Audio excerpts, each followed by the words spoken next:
दोस्तों, आज हम हिचकी को लेकर आपको कुछ टिप्स बताने जा रहे हैं। हिचकी यानी हिकफ, यह गले से निकलने वाली एक अनियंत्रित आवाज़ होती है जो कि निरंतर चलती रहती है। कुछ केसेस ऐसे होते हैं जिसमें सर्दी के कारण से हिचकी चलती रहती है। उनके लिए फास्फोरस 30 की दवा देना चाहिए।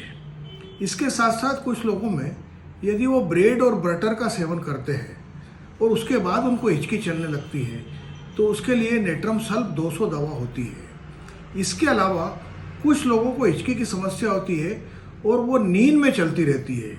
ऐसे लोगों के लिए पल्सेटिला 200 पोटेंसी की दवा सुबह शाम 5-6 दिन देना चाहिए।